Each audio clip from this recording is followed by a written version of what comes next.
श्री स्वामी समर्थ. तुम्हा सर्वांचं परमार्थ सिद्धी चॅनल मध्ये स्वागत आहे. तर मंडळी, आजचा विषय आहे 2025 ची सांगता, त्याचबरोबर 2026 चे वेलकम. आणि 2025 मध्ये मला स्वामींचा जो एवढा मोठा अनुभव आला तो आज मी तुमच्या सोबत शेअर करणार आहे. तर मंडळी, बऱ्याचदा आपण टीव्ही मध्ये बघतो, आसपास बघतो, तर 31 डिसेंबर 2025 असो किंवा वर्षाचा शेवटचा दिवस असो, तर आपण टीव्ही मध्ये बघतो, आसपास बघतो, तर लोक म्हणजे सांगता वर्षाची अशी करतात, म्हणजे प्रत्येक जण नाही पण बरेच लोक करतात की अल्कोहोलचे सेवन करतात, नाचतात, अल्कोहोल पिऊन नाचतात, चिकन, मटण, नॉनव्हेजचं सेवन करतात. त्याचबरोबर खूप म्हणजे विचित्र पद्धतीने शेअर करतात. पण आपण असं न करता जर आपल्यामध्ये ग्रॅटिट्यूड पाहिजे, जर चुकलं आपण तर सॉरी बोललं पाहिजे.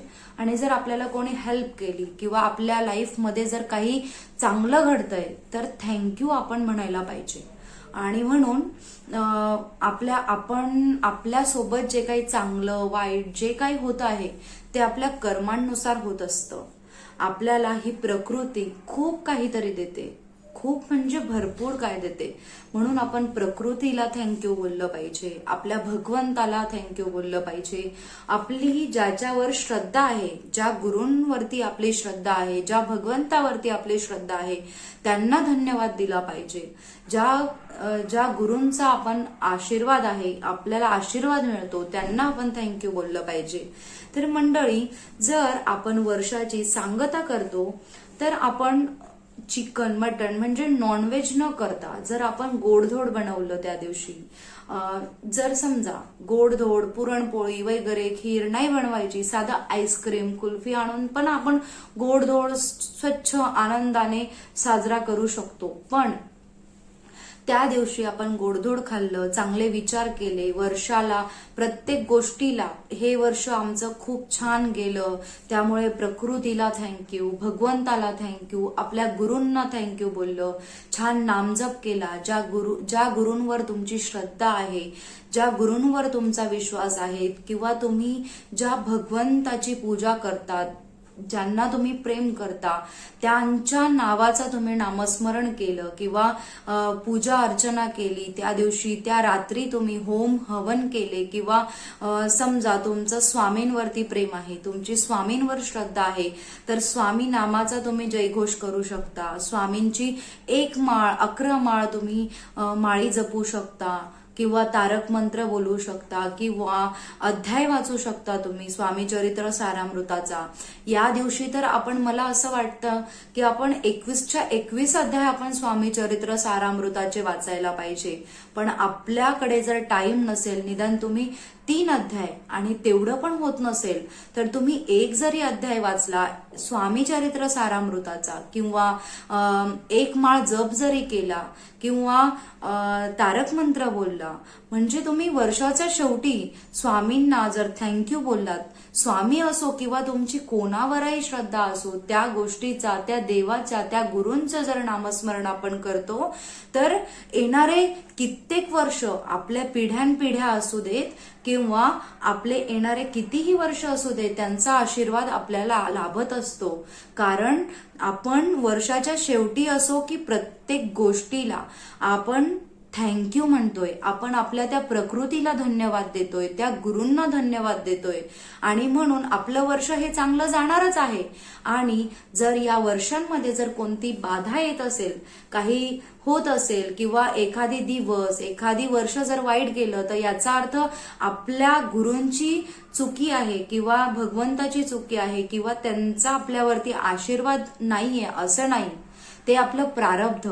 आपण जसे वागतो, आपले जसे कर्म असणार त्यानुसार आपल्याला भेटणार.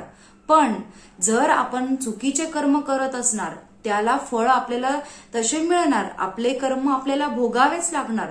पण जर भगवंताचा आशीर्वाद असेल, आपल्या गुरूंचा आशीर्वाद आपल्याला लाभत असेल, तर त्या जे आपल्याला एवढं मोठं जर संकट असेल तर ते अगदी एवढं म्हणजे हाती एवढं संकट जर येणार असेल आणि गुरूंची कृपा असेल ना तर ते मुंगी इतकं व्हायला पण वेळ नाही लागत.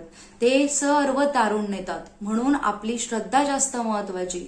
आणि मला असं म्हणून वाटतं की वर्षाच्या शेवटच्या दिवशी हे अल्कोहोल, आपली संस्कृती आपण जपायला पाहिजे. प्रत्येक गोष्टीला अल्कोहोलचं सेवन न करता, नॉनव्हेजचं सेवन न करता जर आपण आपली संस्कृती जपून, पूर्वीच्या काळी लोक आपली संस्कृती या पद्धतीने जपायचे की नवीन वर्षाची सुरुवात ही दारांमध्ये शेणाने सारवून, गोमूत्राने घर स्वच्छ करून, छान मस्तपैकी दारापुढे रांगोळ्या काढून, पावलं काढून महालक्ष्मीचे आपण देवाची पूजा अर्चना, होम हवन करून आपण सुरुवात करायचे पूर्वीचे लोक. जर आपण त्या पद्धतीने केलं तर घरामध्ये नकारात्मकता तर राहणारच नाही, पण पॉझिटिव्हिटी, सकारात्मकता ऊर्जा खूप प्रवाहात एक म्हणजे एक नवीन वर्ष एक लक्ष्मीच्या पावलांनी आपल्या घरात येणार आहे.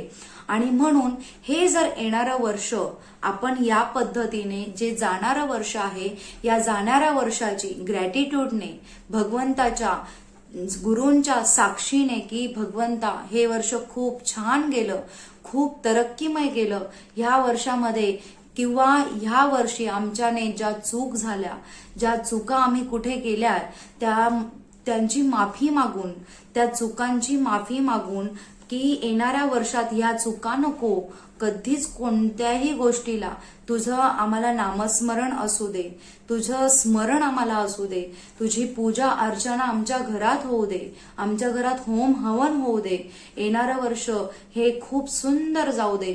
या पद्धतीने जर आपण देवाला प्रार्थना केली, नवीन वर्षी आपण कुठे पिक्चरला, थिएटरला, फिरायला, आता काय क्रिसमसच्या सुट्ट्या आहेत, लोक फिरायला निघतात, पण तसं न करता आपण जर कोणत्या मंदिरात गेलो, कुठे आपण दान केलं, गरिबांना असू दे, किंवा आपण कोणत्याही मंदिरात आपण जर एक दान म्हणून, किंवा भंडारा, आपण जर भंडारा भरवला, आता लोक म्हणतात की भंडाऱ्यात खूप पैसे लागतात, पण तसं नसतं.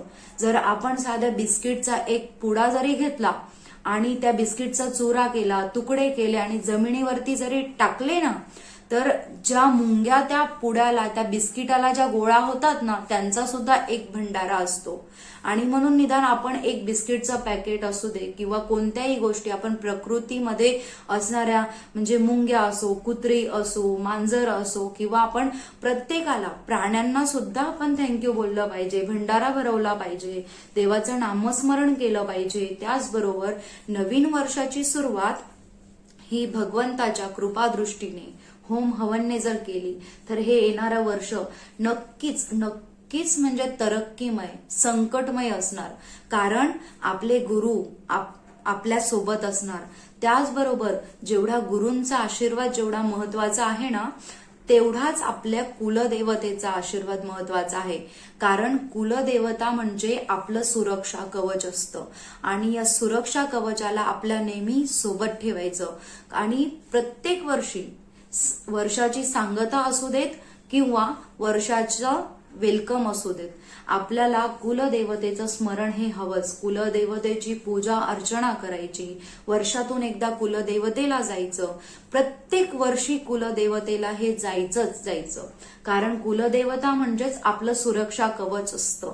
आणि ह्या येणाऱ्या वर्षी प्रत्येक कुलदेवतेला असू दे किंवा आपलं गुरूंचा आशीर्वाद असू दे, गुरूंना प्रार्थना असू दे, किंवा तुम्हाला तुमचा ज्या देवावरती विश्वास आहे त्या देवाला तुम्ही प्रत्येक वर्षात की भगवंता, हे देवा, हे गुरुराया, हे आई महालक्ष्मी माता असू दे किंवा आई कुलस्वामिनी माता असू दे, येणारं वर्ष तू आमच्या सोबत राहा. आपण ह्या वर्षात सोबत ह्या नवीन वर्षामध्ये पदार्पण करू आणि आपण देवीच्या सोबत, कुलदेवतेच्या सोबत, आपल्या गुरूंच्या सोबत आपण नवीन वर्षात पाऊल टाकायचा असतो. हे वर्ष तरक्कीमय होणारच होणार जर आपण या पद्धतीने जर वर्षाची सांगता आणि वर्षाचं वेलकम जर केलं, वर्षाचं स्वागत जर केलं, तर हे कोणतेही वर्ष असू देत तरक्कीमय होणारच. तर या पद्धतीने आपल्याला वर्षाची सांगता करायची आहे आणि नवीन वर्षाचं वेलकम करायचं आहे. आणि त्याचबरोबर मी तुम्हाला बोललेली की मला 2025 मध्ये अनुभव आला, तो आता मी तुम्हाला सांगते. तर सुरुवात करते माझ्या अनुभवाला. तर माझा मुलगा क्रिकेट अकॅडमीमध्ये जातो, त्याला आवड आहे क्रिकेट खेळण्याची. तर त्याला मी अकॅडमीमध्ये स्कूटीवरती पोचवायला गेली. पण त्या अगोदर माझ्या घरातले कोणतेही मेंबर असो, आम्ही ज्यावेळी बाहेर पडतो त्यावेळी आम्ही आमच्या कुलदेवतेला, स्वामींना सोबत घेऊन जातो की चला आमच्या सोबत. कार्य कोणतेही असू दे, ऑफिसला जाणं असू दे, साधं भाजी आणायला असू दे, बाहेर कोणत्याही कामाला असू दे, आमच्या सोबत चला. कुलदेवतेची विभूती, कुलदेवतेचा कुंकू किंवा स्वामींची विभूती आम्ही लावून जातो. आणि तसं आम्ही गेलो, स्वामींना सोबत घेतलं, कुलदेवतेला घेतलं. आणि त्या दिवशी मुलगा मला म्हणाला, मी स्कूटी चालवत होती, माझं बाळ मला बोलतं की मम्मी आज मला स्वामी खूप दिसतायत. आता दिसताय म्हणजे ते फक्त त्यालाच दिसत होते, मला दिसत नव्हते. ती त्याची श्रद्धा म्हणजे म्हणता येईल की आपण ज्यावेळी, आता ते नेहमी तसं होत नाही.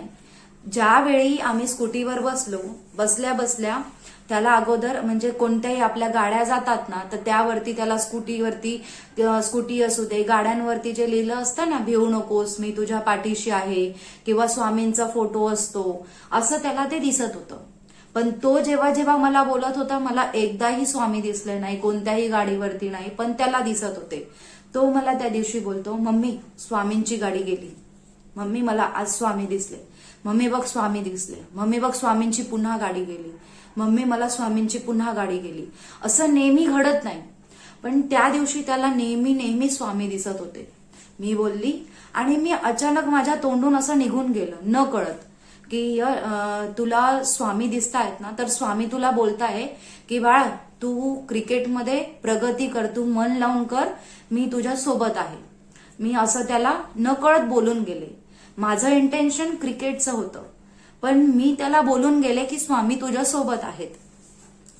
पण झालं असं की मी घरी आली पोचवून 1-1.5 तास झाला आणि मिस्टरांचा मला कॉल आला की लवकर रेडी हो, आपल्याला निघायचंय. आता मिस्टरांनी मला स्टार्टिंगला सांगितलं नाही, पण मी त्यांना विचारलं की झालं काय.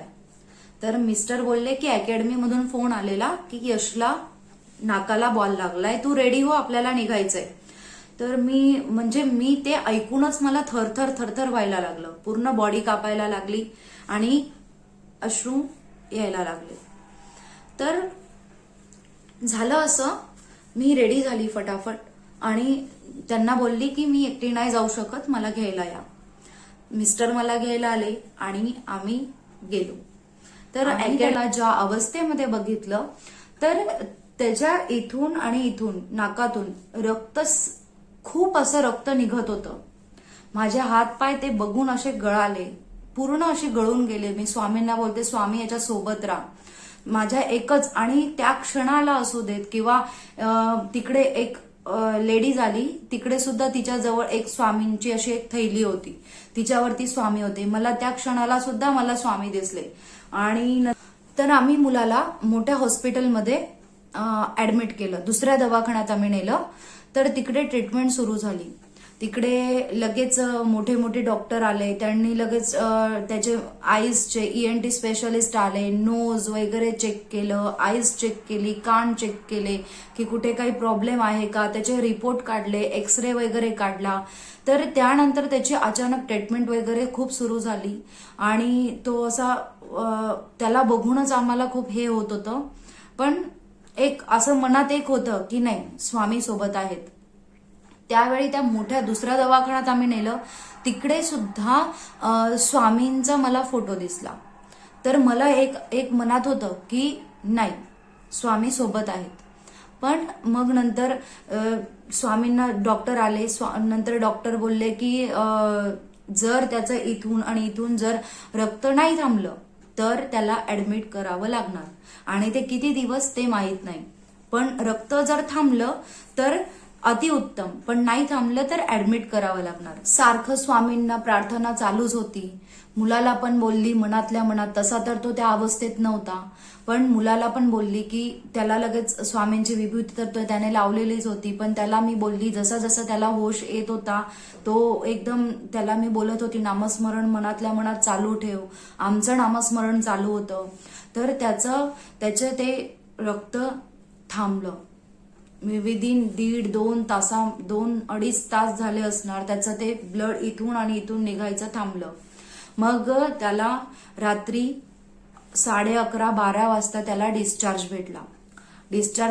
घरी आलो, पुन्हा त्याला विभूती लावली, त्याला काय खायचं, काय प्यायचं, काय नको ते सगळं त्याला दवा वगैरे दिली.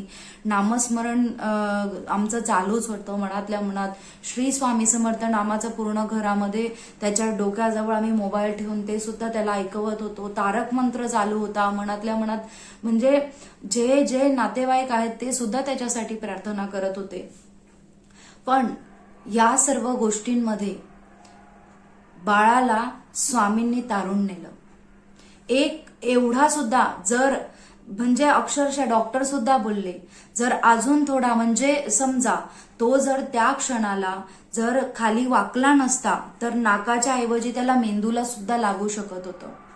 पण अनुभव येत होता त्याला. स्वामी जे दिसत होते हे कधीच असं झालं नव्हतं की तो मला म्हणजे आतापर्यंत एवढ्या 1.5-2 वर्षामध्ये तो मला कधीच असं बोलला नाही की मम्मी मला स्वामी खूप दिसताय, मम्मी मला ह्या गाडीवर स्वामी दिसले, त्या गाडीवर स्वामी दिसले, बघ मम्मी स्वामी. आणि न कळत माझ्याकडूनही ते बोलून गेलं की स्वामींचा शब्द काय की भिवू नकोस, मी तुझ्या पाठीशी आहे आणि स्वामी तुझ्या सोबत आहे, तू फक्त मन लावून खेळ, असं हे माझ्याकडून बोललं गेलं. आणि मला असं वाटतं की हे स्वामींनी एक्सेप्ट केलं. आणि मला माहित आहे, माझी श्रद्धा आहे, जो एक आपला आतून जो आवाज निघतो ना तो मला सांगतो की त्या क्षणाला माझे स्वामी माझ्या मुलासोबत होते. त्यांनी माझ्या मुलाला तारून नेलं, त्याला नवीन जीवन दान दिलं आणि त्यामुळे मी स्वामींचे खूप खूप आभारी आहे. तर मंडळी, व्हिडिओ आवडल्यास लाईक करा, शेअर करा, सबस्क्राईब करा. स्वामी तुमच्या सर्व चांगल्या इच्छा पूर्ण करोत हीच स्वामींचरणी प्रार्थना. श्री स्वामी समर्थ.